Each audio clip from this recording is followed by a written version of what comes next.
In this video, we'll go over the recent news in Pokémon Sleep, one of which is Comfey is coming to the game, and a new event is coming up as well, the Flower Festival. And so the Flower Festival with Comfey is kind of cool. And so there's a new Pokemon here, Comfey, which is a fairy type Pokemon. So from that we can deduct that it will have the Pecha Berry, which is favored at Cyan Beach, which I'm guessing is the reason for the beach background here. And it is a snoozing type. I've now added that to the widget here, so we just have to remember the color here. Light blue is snoozing, yellow is dozing, and dark blue is slumbering.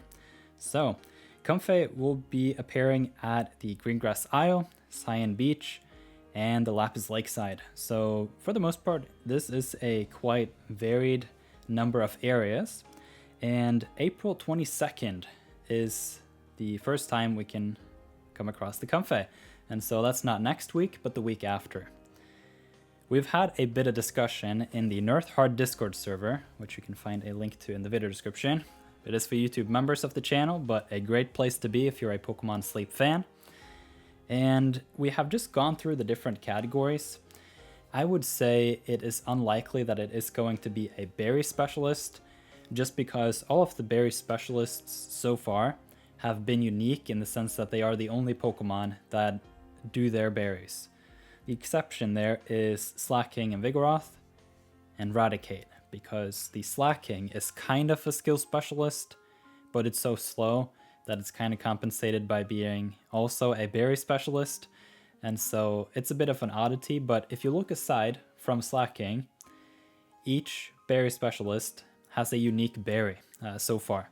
And then the only type that doesn't have a berry specialist yet is the psychic typing.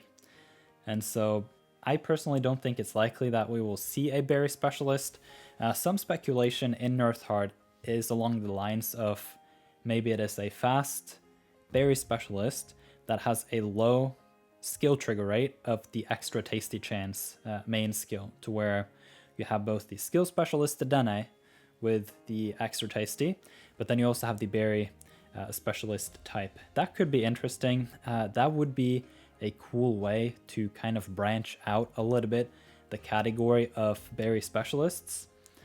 And yeah, we'll just have to see what happens with that. It is also interesting if it is the berry specialist that it will be a single stage evolution, so lower inventory, no evolutions to worry about, and for the most part you just want to catch it and be done.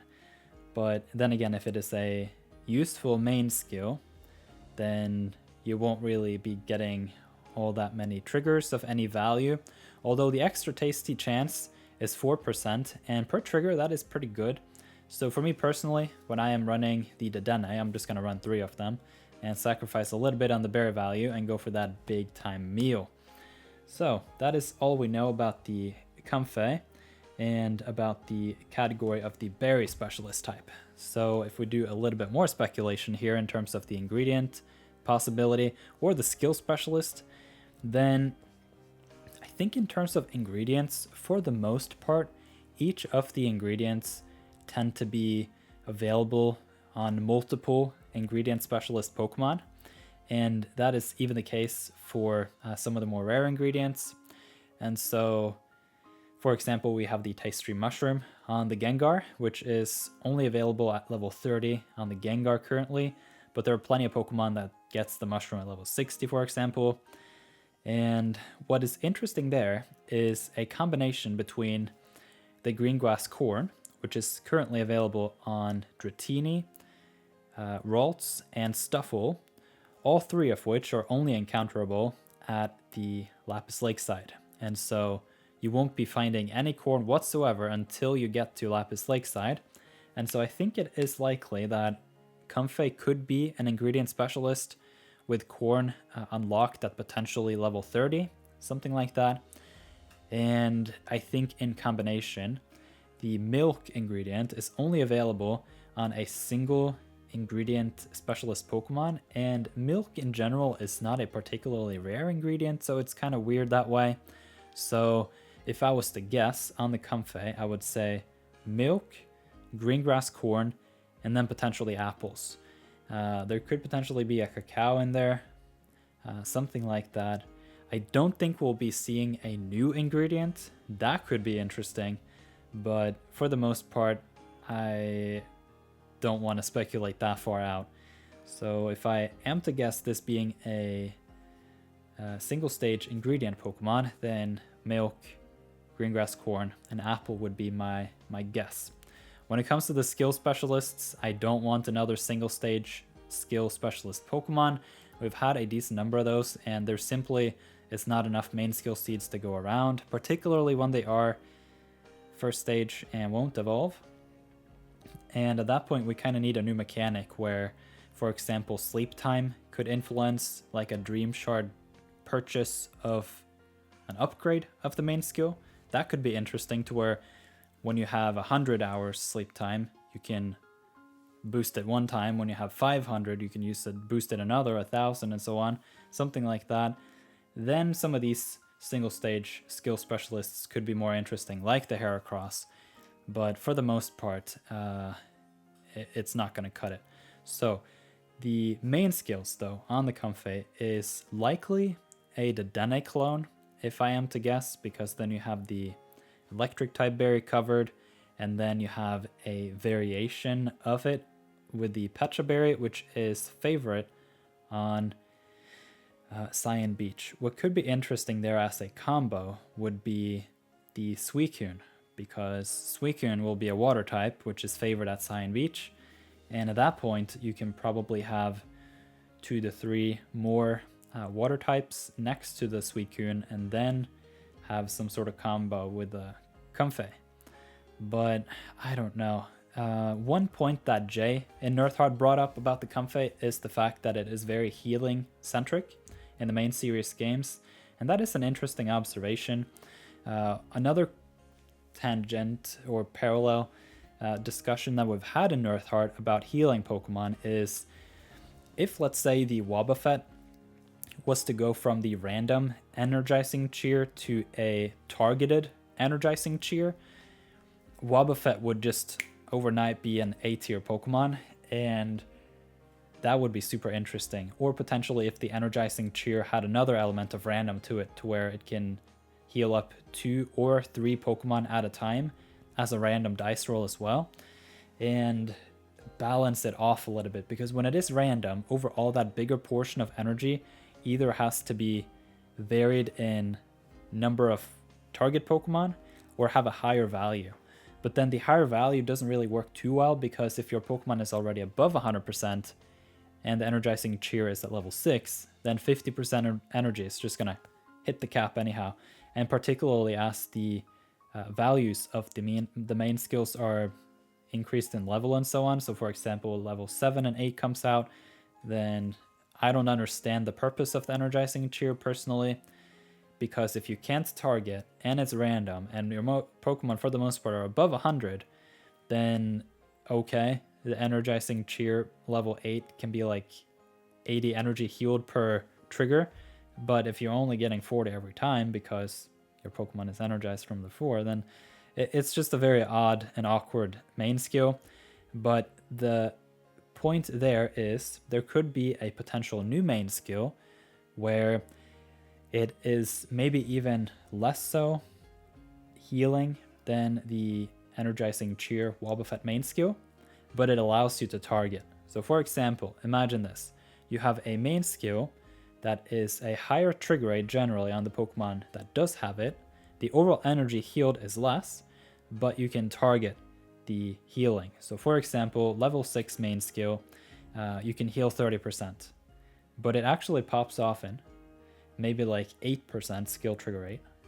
And then you can actually choose which Pokemon you want that to go towards. Maybe you can even have like a setting, like you click on the Pokemon but then again, that becomes very complicated. There are new menus and more intricate gameplay, and so for the most part, I don't see that as an option. There could also be another new skill that we just don't know yet on the Comfey, but for the most part, the point that I want to bring up here is the update notice, because on around April 18th, version 1.5 will come out, and that's typically when the data miners will dig up some more information for us. So with that said, I also want to just point out that the Good Sleep Day of April is going to overlap with the Flower Festival event. So that is super exciting. Tuesday, Wednesday, and Thursday will be the days where you get the Drowsy Power boost. And because the full moon is on a Wednesday, the multiplier is 2.5. So that's going to be huge. All right, let's get on to the event info. And at the very end of this video, we'll have a discussion on just which islands you should go to.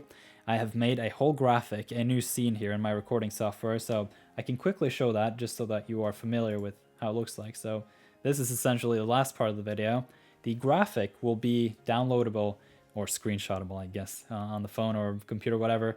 But you can always find all my graphics in the nirtheart Discord server, which I highly recommend you to join. It is linked in the video description.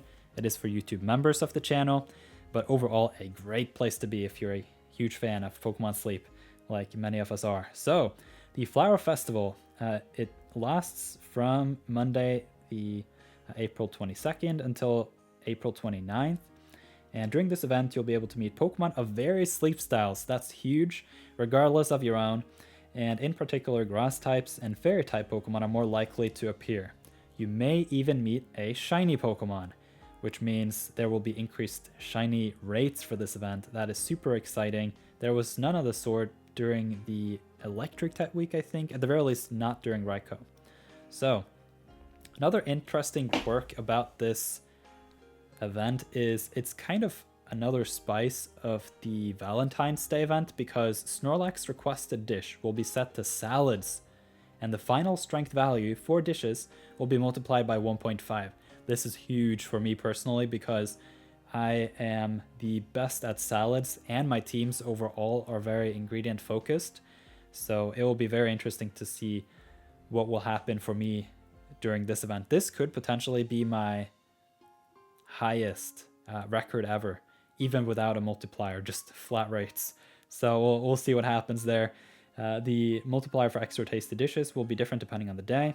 On Sunday, as it was during Valentine's Day, it'll be 4.5 times as much strength, and all the other days will be 3 times, so that's huge. Potentially a Dedenne strat here is going to be interesting. Unfortunately, you can't really build up a volume of the extra tasty and bring with you into a new week, but I will for sure do that with the cooking at the end of next week, so that I have like a 200 pot size going into Monday. So especially with the Good Sleep Day event, that's going to be huge. This is an exciting event, y'all. During this week-long event, one of the Pokemon that visits during sleep research will for sure arrive hungry. This applies only to 1 sleep session per day. That makes me wonder if you can potentially do some interesting things with the nap sessions where you aren't as penalized as during the Raikou event. That was just, you couldn't do nap sessions at all. But in this case, I think depending on the time of week and the coinciding Good Sleep Day event, it could be a great idea to do some nap sessions depending on which Pokemon you're going for, particularly if they are of the slumbering type, because then you get a huge boost, and that's always exciting. So this effect applies separately from the hungry effects of Friend Incense and Good Camp tickets. That's known already in past events, so that's just standard procedure. So if you do have a Friend Incense Good Camp ticket during this event, you'll be finding at least 3 hungry Pokemon, so that's good to know. I, for one, will for sure run that Good Camp ticket. Let's see. So, in addition, through limited time missions during the event, you can get great rewards such as the Comfey incense. That's going to be particularly interesting for me because I'm considering going to Snowdrop Tundra, even though the Pokemon there are not as interesting. We will get to that in the last part of this video where we just discuss your options and things to think about. So participating in the event is easy, and event bonuses can trigger in any area during this event. So that's huge. You get a guaranteed hungry Pokemon every day, and you get the increased cooking strength, and that is going to be significant. And you know for sure that it's going to be salads, which means next week you can already just fill up your bag with the salad ingredients that you will need for the whole week. Let's see here. So we have 2 overviews here of just the information that we've gone through. The only thing different here is on the Sunday, then the extra tasty chance is different. So that's the only difference there.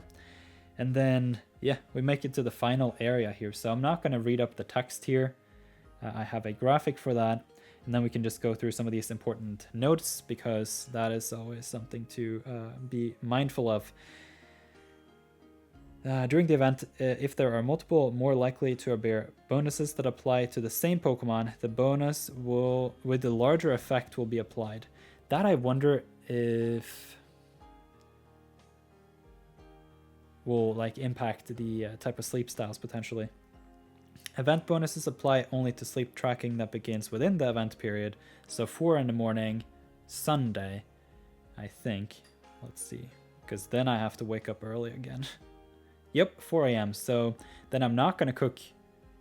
Oh, yeah, I'm not going to cook on the Sunday. And then I'm going to a huge dish on the Monday. And then I'm going to have 4 ninja salads that day. That's going to be amazing. So let's see here. We also have the review later won't work into the event, obviously, because only the sleep tracking starting after 4 a.m. on the 22nd will be interested. And then you can't do the event bonuses during the tutorial. So if you're interested in playing some Pokemon Sleep, start now. The event bonuses will trigger regardless of which site you conduct your sleep research in. So that is huge. Okay, let's head into the last portion here. I am super curious about Snowdrop Tundra. Overall, if you're interested in Comfey, then I think personally that Cyan Beach is going to be your option, just because the total number of Pokemon here is a lot lower than most of these other places. At the very least, the other places where Comfey shows up, which is Greengrass Isle and Lapis Lakeside. And so you have a much better chance at finding the Comfey. During the event, the sleep type won't have an influence, so it's mostly just get as much Drowsy as possible and then consider doing some nap sessions potentially. That we will have to see later in the week. And then most players by now should have a pretty strong Cyan Beach team, so I would say Cyan Beach is a really good candidate. When it comes to Greengrass, it's typically incredibly crowded. You have random berries, so it's much more difficult to really prepare for the Greengrass Isle. You may have to even use a ZZZ ticket, and depending on your diamond count or just the number of passes you've got from exchanging sleep points, you may want to save those for the anti-event. So for the most part, I don't know if I would recommend Greengrass. You do have the chance for Chikorita and Bulbasaur and the Cleffa here, but the Cleffa is at Cyan Beach as well, and so is the Chikorita.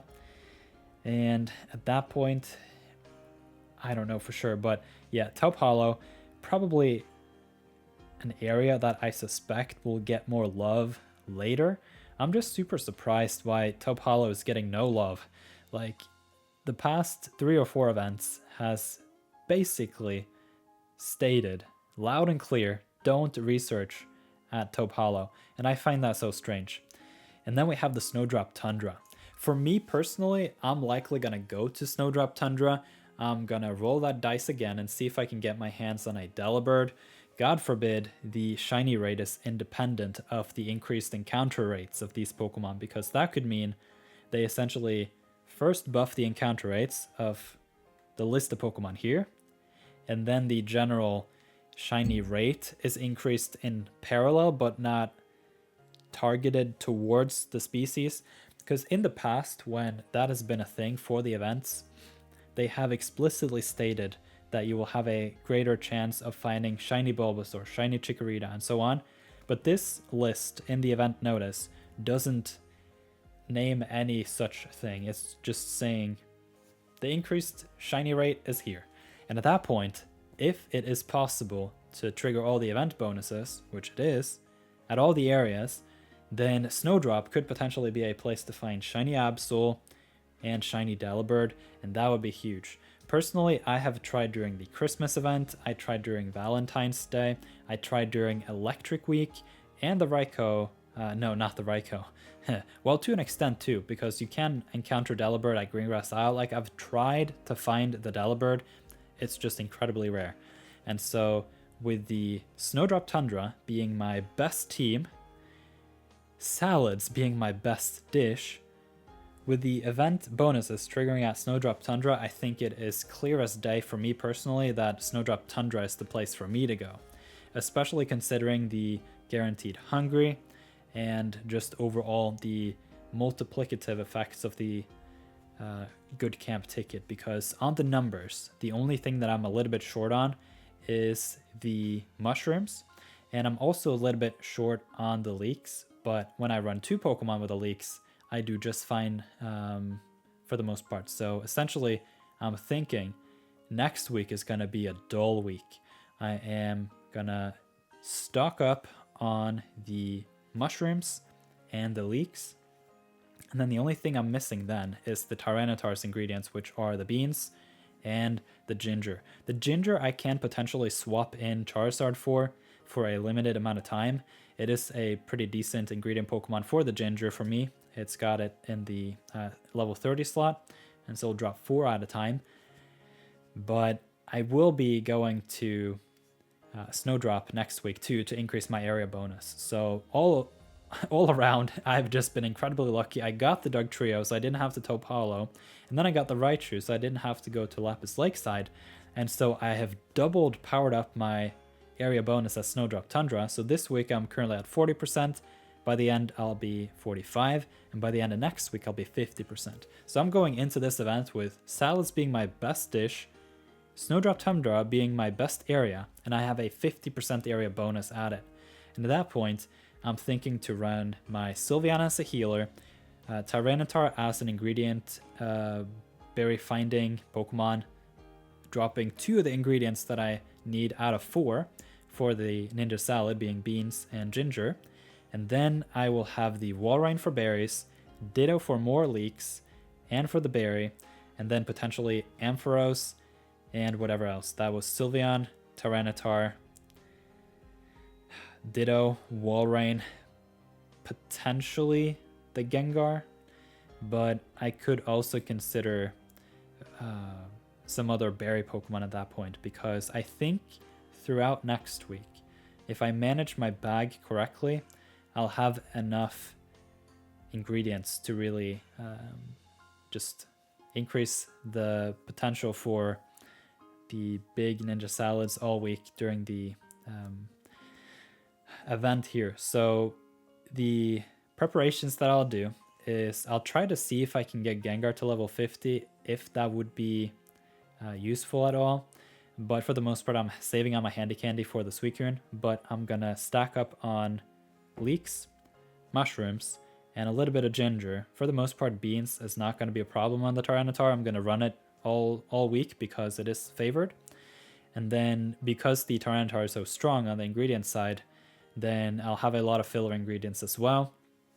And then probably on the Friday, Saturday, something like that, I'll start running the Magnezone, Flareon, and Glaceon trio to stack up to 200 cooking pot boost, and at that point I'll cook the huge Ninja Salad at 5 a.m.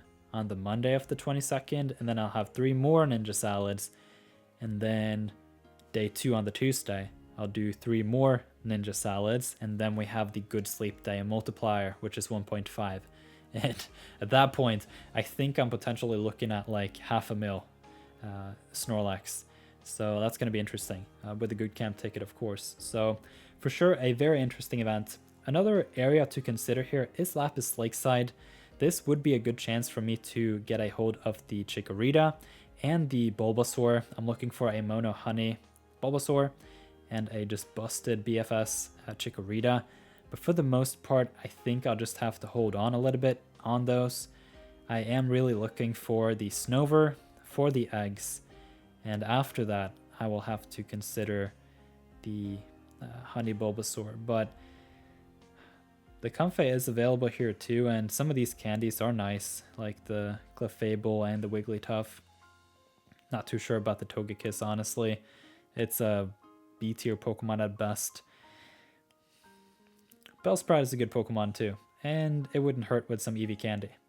So I'm super curious to hear what you guys are doing for this event, and if you have any thoughts around what kind of Pokemon the Comfey is. My suspicion is it's going to be a skill specialist, and at that point I don't have the resources to really boost it up unless it is in the same realm as the Dedenne, where you can run it even at main skill level 1 and it does just fine. So yeah, it'll be interesting to see. I doubt that I will switch research site here depending on the new information that comes on the Comfey next week, likely with the data mine of things, but we'll see. I think I have pretty much decided on the Snowdrop Tundra because of the salads, the area, and the cooking overall bonuses. So hope you enjoyed this discussion. Leave some comments about your thoughts and I'll get back to you. Thank you very much for watching.